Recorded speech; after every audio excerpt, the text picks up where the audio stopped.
Welcome to chapter 2.2, supply liable to GST.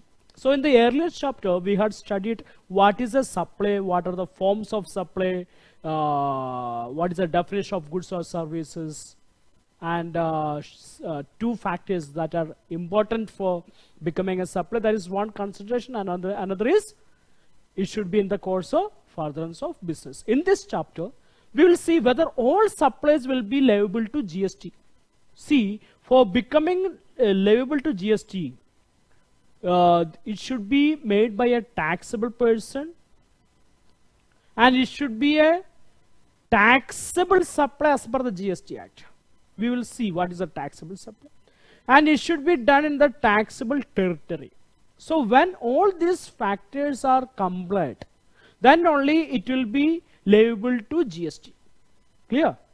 So these three factors that should be considered when analyzing whether a particular supply is liable to GST. Then first let us see taxable person. A supply to attract GST should be made by a taxable person. And as per section 2 subsection 107 of the GST Act, taxable person means a person who is registered or liable to be registered under section 22 or section 24. So these two sections are important. Section 22 or section 24. In section 22, it is registration as per the threshold limits, and section 24, it is mandatory registration. So you need to learn these two sections in the registration chapter. So two persons are involved in it. One is a person already registered as per the GST Act, who has got a GST identification number or registration certificate as per the GST Act. The second person is the person who is responsible, who is liable to take registration, but he didn't took it. Still, he will be called as a taxable person. Okay. So a supply to attract GST should be made by a taxable person. Is only on the supplier. Only the supplier should be a taxable person, not the recipient. Okay. And the recipient can be either a taxable person or non-taxable person. And a supply between two non-taxable persons does not constitute a supply. A person who has taken already registration is also a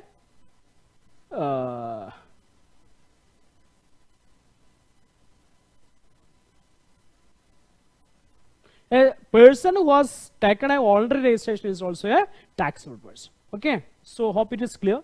Then we can see the definition of supplier as per section 2 subsection 105, recipient as per section 2 subsection 93. You can read the material.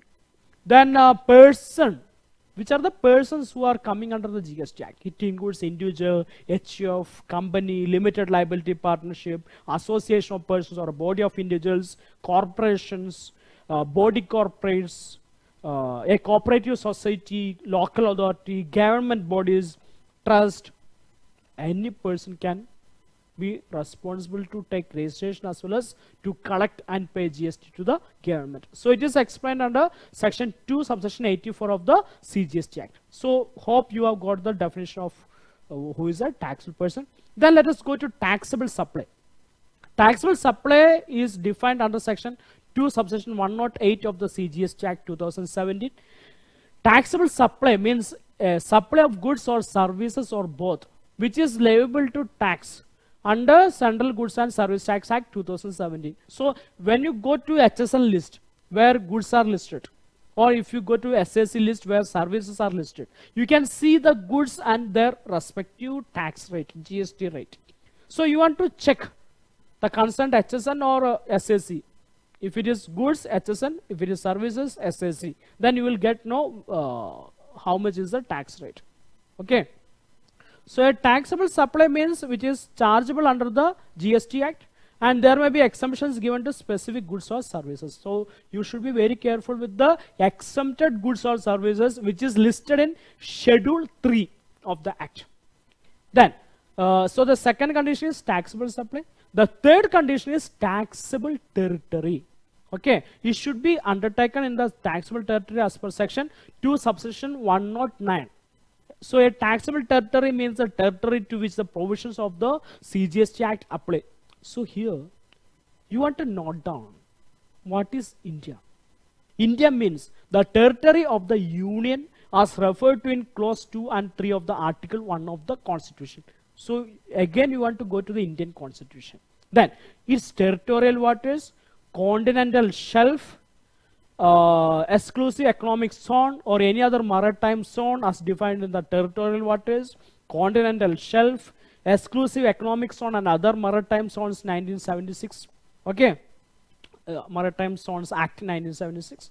Then the seabed and the subsoil underlying the territorial waters, the airspace above its territory and territorial waters, the installations, structures and vessels located in the continental shelf of India and the exclusive economic zone India for the purpose of prospecting or extraction or production of mineral oil, natural gas and supply thereof. So here what you want to know, see, this is India. Okay. This is high sea. Okay. So you want to know whether the supply has undertaken in a taxable territory. Okay, whether it is done by a taxable person, whether it is done in the taxable territory, and whether it is a taxable supply as per the GST Act. Then only GST will be levied. Then let us see. If the person makes a supply from the territorial waters of India, he shall obtain registration in the coastal state or union territory which is nearest location. Okay, so that is important. Then tax on imports. See, IGST will be levied on imports. It has replaced countervailing duty and special additional duty.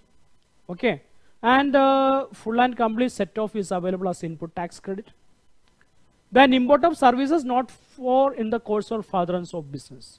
See, if a person who is undertaking or who is getting any import, it should be services, not goods. Okay, it should be services. As per section 7 subsection 1b, it is liable to IGST. Okay, so even though it is in the personal purpose or if it is in the course or furtherance of business, it doesn't matter. If it is for a consideration, if it is import of services, it will be liable to GST. Okay, so let us take a case study here. Mr. Ramesh, the proprietor, has received the architect services for his house from an architect located in the New York. So architect is in New York. So Ramesh got a architecture services. Okay, at an agreed price of $2,000. The import of services by Mr. Ramesh is a supply under section 7 subsection 1b, even though it is not in the course of business. It is for his personal purpose. Still it is GST leviable. Then treatment of exports, it is zero rated supplies as per the GST Act. No GST will be leviable. Okay. So in this chapter we had seen to become GST leviable, it should be by a taxable person, it should be a taxable supply, and it should be a taxable territory. So we had seen what is who is a taxable person and what is a taxable supply and what do you mean by taxable territory. Okay, then also we had seen GST applicability on imports and exports. Hope it is clear. Thank you.